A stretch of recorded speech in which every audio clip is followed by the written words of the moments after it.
Hello friends, आपके अपने YouTube channel साहित्यिक नॉलेज में आपका स्वागत है। फ्रेंड्स, हम पढ़ रहे हैं हरिवंश राय बच्चन जी की आत्मकथा का प्रथम खंड क्या बोलूं क्या याद करूं। क्या बोलूं क्या याद करूं का आज हम पढ़ेंगे 8वां भाग। तो चलिए हम सेशन को शुरू करते हैं। फ्रेंड्स, पढ़ते हुए जो भी लाइन आपको ऐसी लगे कि ये विशेष है तो उसको नोट डाउन ज़रूर कर लीजिएगा। मेरा ख्याल है कि उन दिनों पान सस्ता होगा, तंबाकू महंगी होगी। मेरी दादी की एक आंख हर समय वस्तु स्थिति पर रहती थी। शायद यह भी ख्याल होगा कि तंबाकू स्वास्थ्य के लिए हानिकारक होती है। अपने निजी लेखन पठन के अतिरिक्त बाबा मोहल्ले के 2-4 लड़कों को पढ़ाते भी थे, पर उससे किसी तरह की आमदनी न होती थी। विद्या बेचने की चीज़ न थी, मुफ्त देने के लिए थी। शागिर्द उस्ताद का आदर करते थे, उनकी छोटी छोटी सेवाएं कर देते थे, बस। बाबा का लेखन प्रायः अच्छी पुस्तकों की नकल करने तक सीमित था। हाथ का बना कागज़ इस्तेमाल होता था। कीड़ों से बचाने के लिए उस पर लाल रंग का एक लेप लगता था। खुरदुरे कागज़ को चिकना करने के लिए उसे शीशे के घुटने से घोटा भी जाता था। ऐसे 2-1 घुटने मैंने अपने लड़कपन में देखे थे। बाबा के अक्षर मोतियों को मात करते थे। सृजन प्रतिभा उनमें न थी। कभी कभी शतरंज भी खेलते थे। उनकी शतरंज की मोहरें एक थैली में मेरे घर में सुरक्षित थे। दादी निरक्षर थी, लेकिन लोक बुद्धि और ज्ञान की उनमें कमी न थी। उनको बाबा के लिखने पढ़ने का सगल बेकार बेमानी लगता था। अक्सर कहती, इस तरह कब तक काम चलाओगे। घर के खर्च बर्च की संभाल वे ही करती थी। बाबा को अपने कलम कागज़ के छोटे मोटे खर्च के लिए दादी की काफ़ी खुशामद करनी पड़ती थी। पुरुष के ऐसे काम धंधे को नारी का समर्थन कम ही मिलता है, जिससे 4 पैसे की आमदनी न हो। पुरुष भावना पर जी सकता है, नारी नहीं। इस पंक्ति को आप पॉइंट आउट कर सकते हैं। मैं कभी कभी सोचता हूँ कि दुर्भाग्य से उन दिनों में उनके पुस्तक प्रेम और कलापूर्ण लेखन ने उनको कितना संभाला होगा, कितनी सांत्वना दी होगी, कितना उनका मन बहलाया होगा, कितना उन्हें भीतर से संभाला होगा। अंग्रेजी में एक कहावत है कि बेकार दिमाग शैतान का कारखाना होता है।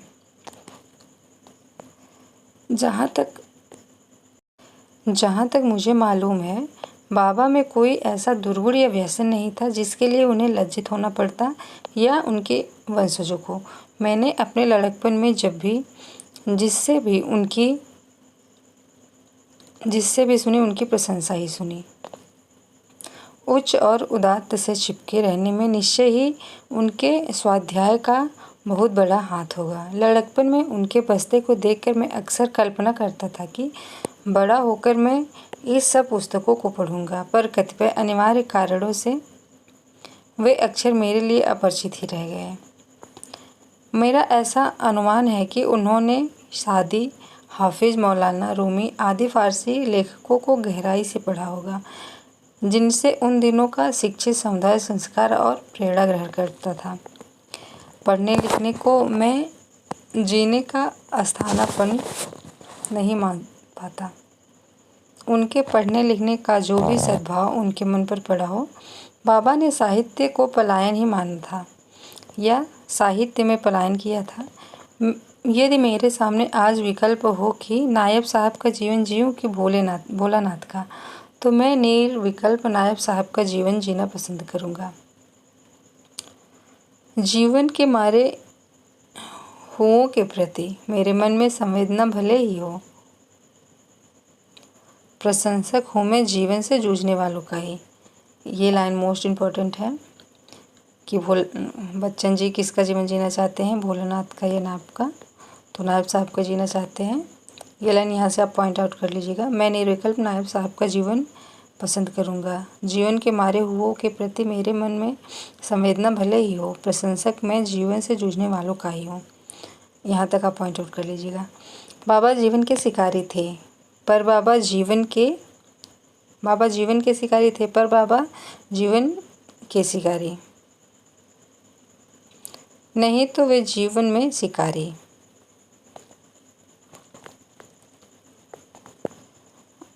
बच्चन जी कह रहे हैं कि इनके बाबा जो थे उनका शिकार जीवन ने किया था। जैसे उन्होंने जीवन पे सब कुछ छोड़ दिया था, भाग्य पे जब जो होगा देखा जाएगा, लेकिन उनके जो पर बाबा थे नायब साहब, उन्होंने जीवन का ही शिकार किया था। स्वर्गीय नायब साहब यदि अपने पुत्र से बोल पाते तो कुछ ऐसे ही शब्दों का प्रयोग करते। एक तुम हो कि तुम्हें ज़िंदगी ने तोड़ डाला है, और एक मैं था कि मैंने ज़िंदगी को तोड़ा तो नहीं पर झिझोड़ा कम नहीं था। ज़िंदगी और औरत उसी आदमी का सिक्का मानते हैं जो झिझोड़ के फेंक दे। भोलानाथ की पहल कदमी न थी। काम नौकरी ढूंढने के लिए वे कहीं हाथ पाँव न मारते। हिल्ले मौत बहाने रोजी उस समय चलती थी। हमारे ज़माने में योग्यता की प्रतियोगिताओं के बावजूद भी किसी अंश में वह कहावत सत्य है। वे किसी से बात न डालते और किसी को क्या पड़ी होती कि उनकी सहायता करने आता। मिट्ठू लाल ने दोस्त से अधिक दुश्मन ही बनाए थे। दोस्तों में भी एक प्रकार की ईर्ष्या का अभाव था। उनकी समृद्धि और सफलता से बहुतों को अपने को छोटा और नीचा मानने को विवश किया था। बाहर से संवेदना दिखाते हुए और उनके विद्याभ्यासन के लिए उनको आदर देते हुए भी बाबा के पास पड़ोसी नाते रिश्तेदार उनके दुर्भाग्य पर एक तरह के निकृष्ट संतोष और सुख का अनुभव करते थे। तुम दुखी हो तो सुखी है विश्व का अभिशाप भारी। काली से काली रात का प्रभात होता है। समय चक्र जैसे सौभाग्य के वैसे ही दुर्भाग्य की जमीन पर भी होता हुआ आगे निकल जाता है। बाबा ने कभी धीरज नहीं छोड़ा। उनके मन में दृढ़ विश्वास था कि जब दिन अच्छे आएंगे सब साधन अपने आप जुड़ जाएंगे। बाबा को मुसीबत से निकालने की विशेष चिंता थी उनके बहनोई और साली को। बहनोई रियासत बलरामपुर में प्रभावकारी जगह पर थे। हाकिम हुक्काम से उनका मिलना जुलना रहता था। उन्होंने किसी से कहा सुना, उसने किसी और से, और एक दिन अचानक बाबा के लिए नौकरी का रुखा आ गया। वे ललितपुर में जेल के दारोगा नियुक्त कर दिए गए। ये भी आप पॉइंट आउट कर सकते हैं कि भोलानाथ कहाँ पर दारोगा नियुक्त हुए थे। जब कंपनी सरकार की मिसिलों में मुंशी भोलानाथ के वालिद माजिद मुंशी मिट्ठू लाल का सर्विस रिकॉर्ड खोजा गया, तब किसी उच्च अधिकारी ने बताया कि इस तरह की नौकरी तो उनको अपने पिता का हवाला दे देने से बहुत पहले मिल सकती थी। मुंशी भोलानाथ ने मुस्कुराकर एक किस्सा सुनाया। किस्से के बाद टिक्का टिप्पणी की आवश्यकता नहीं रह जाती। किस्सा यूँ था, एक साधु थे, उनके पाँव में एक फोड़ा निकल आया। चलने में बड़ा कष्ट होने लगा। अकेले थे, बिना चले कैसे काम चलता। भिक्षा के लिए अपने आश्रम से बस्ती तक जाना होता। हाय हाय करते जाते, हाय हाय करते लौटते। एक दिन जब वे भिक्षा लिए जा रहे थे तब एक जड़ी बोली, साधु राम मुझे उखाड़ लो, पीस कर लगा दो, तुम्हारा फोड़ा फौरन अच्छा हो जाएगा। साधु ने खींचकर कहा, अभागी, आज महीनों से मैं इसी रास्ते हाय हाय करते प्रतिदिन आता जाता हूँ, तू पहले ही क्यों नहीं बोली। जड़ी ने कहा, तुम्हारा भुगतान कौन भुगता? कर्म स्वभाव का प्रतिबिंब है। इस प्रकार का अकर्मण्य दृष्टिकोण मुझे अच्छा नहीं लगता, पर इस अच्छा न लगने में शायद मेरा स्वभाव प्रमुख कारण है। असहिष्णु न बनूं तो मुझे उस स्वभाव को भी समझना चाहिए जो कर्म प्रदर्शन करके भी सफल नहीं होता, उल्टे अपनी इकाई खो देता है। बाबा शायद अपने स्वास्थ्य को समझ गए थे। वे हाथ पांव मारते तो उज्बक लगते। शायद उनके पिता गुमसुम बैठ जाते तो बुद्धू। जीवन में ज़्यादातर टूटे हुए लोग वे हैं जो अपने स्वभाव और कार्य में सामंजस्य नहीं स्थापित कर पाते। बाबा ने मुसीबत उठाई हो, अपमान सहा हो, व्यंग ओढ़े हों, पर वे भीतर से टूटे हुए नहीं थे। इसलिए जब पहली बार उन्हें कर्म ने पुकारा तो वे बड़े स्वस्थ और प्रसन्न मन से उसकी ओर बढ़े। बाबा के लिए नौकरी का रुखा क्या आया, मानो उज्जवल भविष्य की एक किरण ही उनके घर में झांकने लगी। राधा ने मोहल्ले टोले में जाकर घर घर यह खबर सुनाई। महारानी ने चकेश्वरी देवी को 7 जोड़ी नीमच चढ़ाई। उन्हीं देवी को जिनके स्थान के उत्तर पूर्व हमारा मकान था। उसी स्थान के ठीक बगल में हमारे मकान का वह खंड था जो खत्तू बनिया तेली को भेज दिया गया था। तेली ही उस स्थान का पुजारी था, वही चढ़ावा आदि लेता। मुझे लड़कपन में बताया गया था कि मोहल्ला चक की देवी होने के कारण उन्हें चकेश्वरी देवी कहते थे। अब जो कुछ मैंने पढ़ा सोचा है, उसके आधार पर मेरा अनुमान यह है कि चक्र भी चक नहीं था, वह शायद चक्र था। शायद वहाँ किसी समय कोई भैरवी चक्र था। ऐसे चक्रों के पुरोहित प्राय नीची समझी जाने वाली जाति के लोग हुआ करते थे। जैनियों में एक चकेश्वरी देवी की कथा प्रचलित है। हमारे मोहल्ले में पश्चिम की ओर जैनियों की काफ़ी बड़ी बस्ती थी। स्थान पर कोई बड़ा मंदिर भी रहा होगा जिसे मुसलमानों ने ध्वस्त कर दिया था। मूर्ति भी कुछ टूटी हुई थी। नक्काशी किए हुए कई टूटे कटे शिलाखंडों को एकत्र कर देवी का स्थान बना दिया गया था, जिस क्रम में जैनियों की चकेश्वरी, तांत्रिकों की भैरवी और फिर हिंदुओं की चकेश्वरी देवी बनी, इसका कुछ पता नहीं। इतिहास के प्रति हिंदुओं की उदासीनता पर मुझे कभी कभी बड़ी झल्लाहट होती है। बाबू उमाशंकर की वकालत चमकी तो उन्होंने गली पार अपने मकान के सामने के पुराने टूटे फूटे मंदिर की जगह एक नया छोटा सा मंदिर बनवा दिया, जो आज भी मौजूद है। उनके सुपुत्र रामानंद और धर्मानंद शायद अब भी अपने पैतृक मकान में रहते हैं। बात कर रहा था मानवी महारानी की और पहुंच गई देवी महारानी पर। महारानी ने सुना दिया। मैं तो कब से माने रही हूँ कि भैया की नौकरी लाग जाए तो देवी का नीमच चढ़ाओ। चलो महारानी मोर लाज राखिन, ई घर में मोर गोड़ पड़ा तो सुबह शुभ भवा है। बाबा और दादी ने नायब साहब के शिवालय पर जाकर जल चढ़ाया। घर में गांठ जोड़कर सत्यनारायण की कथा सुनी। घर के पुरोहित से ललितपुर जाने का मुहूर्त निकलवाया। बाबा पहले अकेले गए, दादी बात को गई। बाबा कभी कभी सोचते कि उनका अनुमान ठीक ही निकला। महारानी के आने के साल भर बाद तुलसा आई।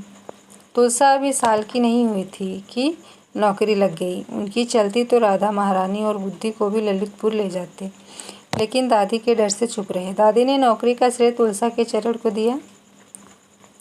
निश्चित हुआ कुछ महीने बाद दादी तुलसा को लेकर ललितपुर चली जाएंगी और राधा का कुनबा घर पर रहेगा।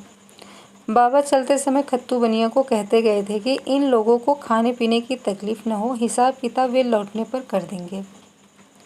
घर के दूसरे खंड में नायब साहब के चचेरे भाई का परिवार रहता ही था।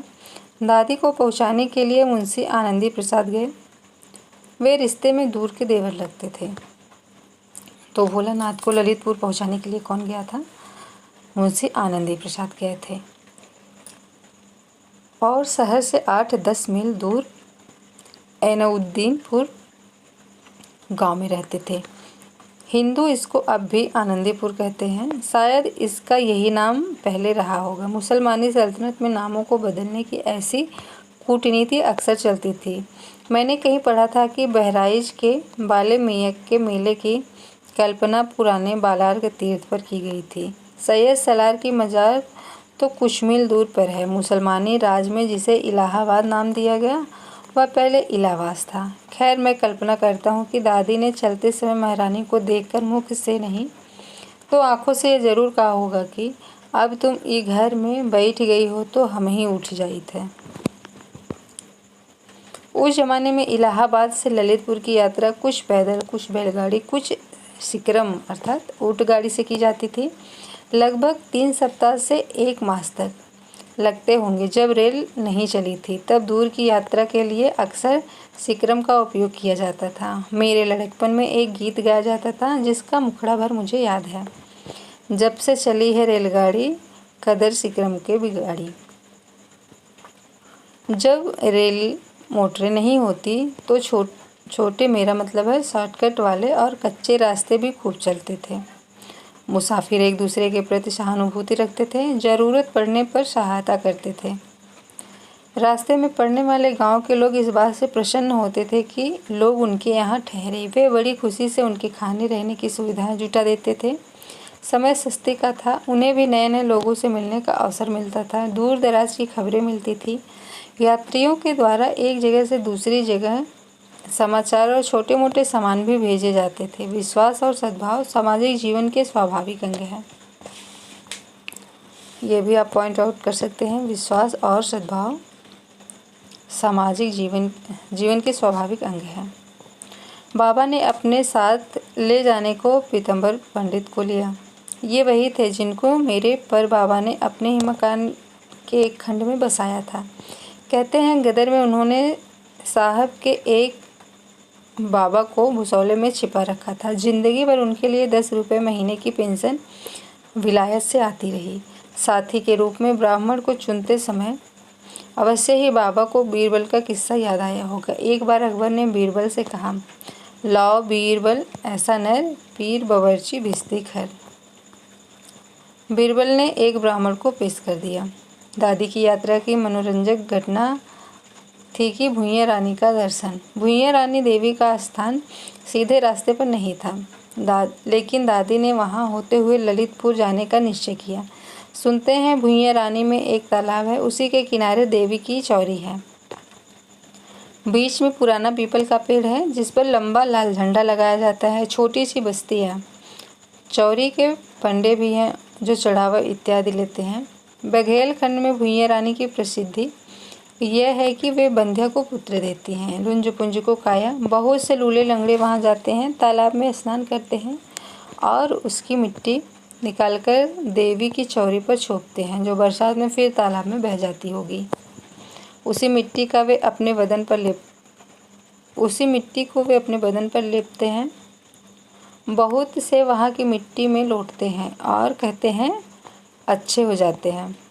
यह आधुनिक मड क्योर का कोई पुराना रूप हो सकता है। गांधी जी भी इसका प्रयोग करते थे। संभव है कि वहाँ की मिट्टी में कोई विशेष तत्व हो, संभव है महज मिथ्या अंधविश्वास हो।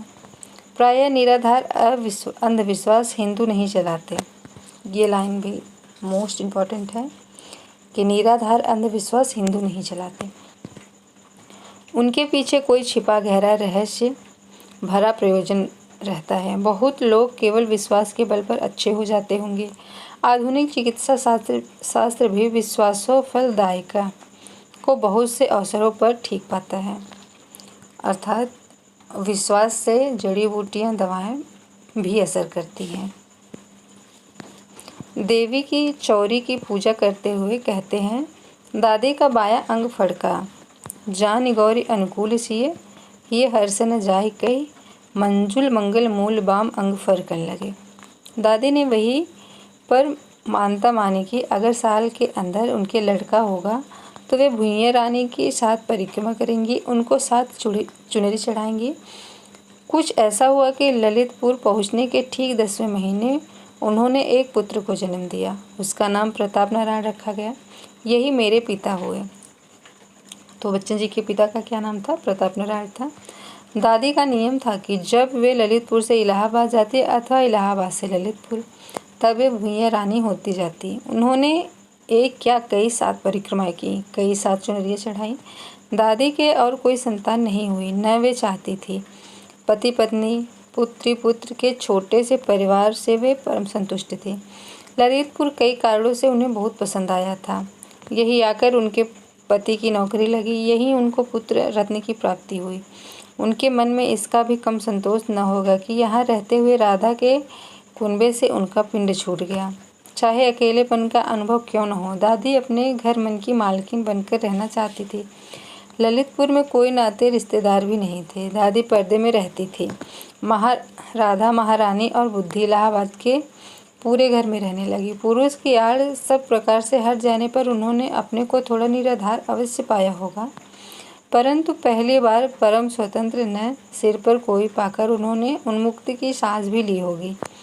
राधा महारानी के स्वभाव में कुछ ऐसा था कि किसी भी अंकुश के नीचे घबराता था। यह कम से कम चैन से न रह पाता था। राधा ने अपने ससुराल वालों के प्रति विद्रोह किया था। महारानी ने भी किसी न किसी रूप में उनका अनुकरण किया था। बुद्धि ने आगे चलकर अपनी माँ और नानी से मिले संस्कारों का कम सबूत नहीं दिया। खाने पीने का सामान तो खत्तू के यहाँ से मिल जाता था, पर कुछ ऊपरी खर्च वर्च की भी ज़रूरत होती है। राधा महारानी ने तंगी का अनुभव किया। खुलेआम काम करना इज्जतदार घरों की स्त्रियों के लिए बड़े अपमान की बात समझी जाती। गदर के समय खत्तू बनिया के आंगन की तरफ खोदी गई खिड़की बड़े काम आई। बाहर का दरवाज़ा बंद कर लिया जाता, दूसरे खंड को अलग कर लेने वाला भी। और राधा महारानी बनिए के लिए अनाज आदि की सफाई करती है। मौसम में मुंगौरी, बड़ी पापड़ इत्यादि भी तैयार करती, तरबूजे की बीज छीलती और इन कामों के लिए बनिए से कुछ नकद पैसे मिल जाते। एक और काम भी करती। उन दिनों पास के महाजनी टोले में राधा कृष्ण के 3 मंदिर थे, पीला मंदिर, जहानाबादी मंदिर और मथुरा की गोसाइयों का मंदिर। इन मंदिरों में आरती के लिए 3 तगी और 5 तगी बत्तियों की लाखों में खरीद की जाती। राधा महारानी बाजार से रुई लाती, धुनकती, पुनिया बनाती और कंडे की छनी हुई राख को उंगलियों पर लगाकर पाउडर की तरह पूनियों से तागा निकालती और जब वह काफ़ी लंबा हो जाता तब चारों उंगलियों पर लपेटते 5 तगी या 3 तगी बत्ती बना उसे मूल सूत्र से खूंट से तोड़ देती और फिर सूत निकालने का वही क्रम चलता। मैंने अपने लड़कपन में राधा और महारानी और बुद्धि को घंटों बैठे इस प्रकार सूत निकालते और बत्ती बनाते देखा होगा। अपनी अनिजीय विश्वास शीर्षक कविता लिखते हुए अवश्य ही ये 3 मूर्तियाँ कहीं न कहीं मेरे दिमाग में होंगी। तो अनिजीय विश्वास नामक इस शीर्षक से जो कविता लिखे हैं बच्चन जी, किसको ध्यान में लेके लिखे हैं? राधा महारानी और बुद्धि को। उस कविता में कल्पना ने यथार्थ को बहुत बदला संवारा है। मेरी ऐसी धारणा है कि कल्पना तभी सजीव और सबल होती है जब उसका आधार यथार्थ में हो। यथार्थ बाहरी मात्र नहीं बल्कि जो अनुभूति का अंग बनकर भीतरी बन गया हो। कोरी कल्पना भी कम आकर्षक नहीं होती, चाहे हृदय न छुए। बहुतों की दृष्टि में मात्र कल्पना प्रवणता कवि की शक्ति का द्योतक है, जो बिना सूत कपास खेमा खड़ी कर देने की ताकत रखते हैं। उन जादूगरों से मैं स्पर्धा न करना चाहूँगा। 1.5 वर्ष बाद पीतम्बर पंडित ललितपुर से लौटे तो उन्होंने सूचना दी कि भोलानाथ के घर में लड़का हुआ है। बाबा ने अपनी बुआ के लिए रुपए भी भेजे थे, कुछ तो बनियों का हिसाब पाती चुकाने के लिए और कुछ आगे के खर्च के लिए। कहलाया था कि अभी घर आने का जोग नहीं, दिन लगेगा तो ज़रूर आऊँगा। छोटे छोटे बच्चों को लेकर सफ़र करने में बड़ी तकलीफ़ होगी। राधा घर घर कहती फिरी, हमरे तो पथरे पर दूब जामी है। गावनहारियों को बुलवा कर सोहर गवाना शुरू कर दिया, जैसे प्रताप नारायण का जन्म उसी दिन उसी घर में हुआ हो। अरे पुरखन की डेहरियों पर कुछ शगुन हो चाहिए। इतना ही नहीं, अपने पिता से चौथी पीढ़ी के पहले पुत्र का मुंह देखने के लिए वे उतावली हो उठी। बनियों को उन्होंने पाई न दी, रुपए की बसनी कमर में बांधी और पैदल ललितपुर के लिए रवाना हो गई। साथ चलने के लिए उन्होंने मंगिनिया काशिन को पटा लिया। राधा के किस्से का कोई अंत नहीं था, पर उनके प्रमुख विषय थे हमारे पुरखे नायब साहब, गदर और ललितपुर का सफ़र। मैंने अपने लड़कपन में उनके सफ़र का हाल उनसे कितनी ही बार सुना था। राधा की वर्णन शक्ति अद्भुत थी। व्यक्तियों और परिस्थितियों का जैसा सजीव रूप वे खड़ा करती थी, वैसा फिर मेरे अनुभव में नहीं आया। कभी उत्सुकता लगी, कभी असमंजस की स्थिति पैदा कर वे अपने किस्से को इतना रोचक बनाती कि उनके पास से उठने का मन न होता। हो सकता है कि राधा के किस्सों का जो प्रभाव मुझ पर पड़ा वह मेरे बचपन के कारण हो। अब कल्पना शक्ति बड़ी सजग होती है और हाथ की छड़ी को घोड़ा और पानी की थाल को तालाब समझना बिल्कुल स्वाभाविक लगता है। पर उनके वर्णन के जादू से मैंने बड़ों को भी बंधते देखा था। पहले ललितपुर से लौटकर मुंशी आनंदी प्रसाद ने, फिर पीतम्बर पंडित ने रास्ते का जो वर्णन दिया था वह छोटे से छोटे ब्यौरे के साथ राधा के दिमाग पर अंकित हो गया था। कहाँ से कहाँ तक पैदल जाना होता है, कहाँ बैलगाड़ी मिल जाती है, कहाँ सिकरम की सुविधा है, कौन कौन नदी पार करनी पड़ती है, कहाँ घाट है, कहाँ सराय, धर्मशाला, मंदिर है। रास्ते में एक के बाद एक कौन गांव, कस्बे, शहर पड़ते हैं। राधा का दिमाग फोटोग्राफर का साधारण नहीं,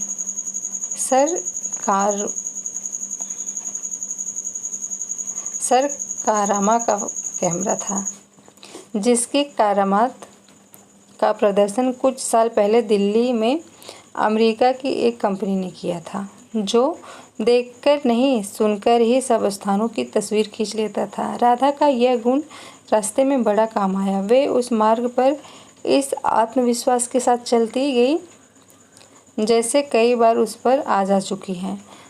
दोनों स्त्रियों को स्वाभाविक भीतरी भय के कारण इस बात की बड़ी चिंता थी कि उनको बाहर नया और अजनबी न समझा जाए।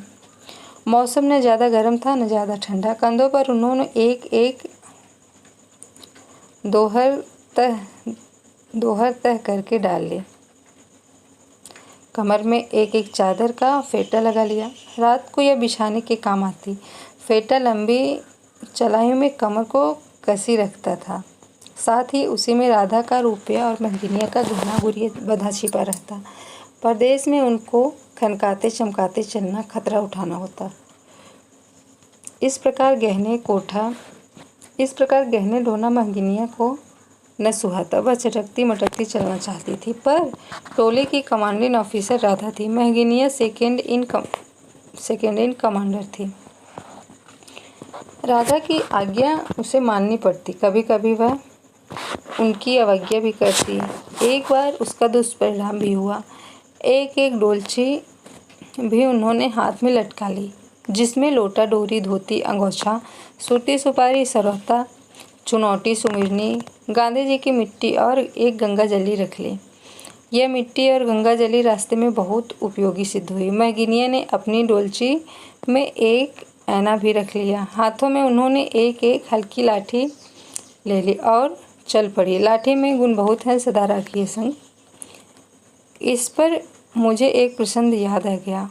विषयांतर तो होगा। बात है सन 1948 की। स्वतंत्र भारत की विधानसभा में राष्ट्रगीत चुनने पर बहस हो रही थी। पंडित द्वारिका प्रसाद मिश्र ने शायद श्री रविशंकर शुक्ल की प्रेरणा से एक नया गीत प्रस्तुत किया, जिसमें कुछ परिवर्तन करने के सुझाव देने के लिए मैंने एक लेख संगम में लिखा। उसकी कटिंग मैंने श्री सच्चिदानंद सिन्हा को भेजी, जो विधानसभा के अध्यक्ष थे। उनका बड़ा मनोरंजक उत्तर आया। शायद कहीं मेरे कागज पत्रों में सुरक्षित हो। लिखा था, जन गण मन को मैं कैसे राष्ट्रगीत मानूं। उसमें मेरे प्रांत का तो नाम ही नहीं है। मेरा बस चले तो मैं अपने प्रांत के गिरधर कविराय की इस कुंडली को राष्ट्रगीत बनाऊं। लाठी में गुण बहुत है, सदा राखिए संग। शायद उन्होंने स्वीकृति पुरातन की ओर से नवीन प्रयोगात्मक पर व्यंग किया। शायद उनके मन में हो कि भारत को अपनी सत्ता बनाए रखनी है तो उसे सैनिक दृष्टि से मजबूत बनना होगा। हो सकता है उन्होंने केवल विनोद में ऐसा लिखा हो। फिर भी उसके बाद से जब भी मुझे अपने देश के ग्रामीणों की भीड़ देखने का अवसर मिला है, मैंने अपने मन में कहा है कि हमारा राष्ट्रीय हथियार तो लाठी ही है। जैसे कमल हमारा राष्ट्रीय पुष्प, मयूर हमारा राष्ट्रीय पक्षी, बैल हमारा राष्ट्रीय पशु। बैलों की जोड़ी हमारा सबसे अधिक वोट खींचती है। आधुनिकता की शहरियत में हम ग्रामीण तो हैं ही, और शायद अभी बहुत दिनों तक रहेंगे।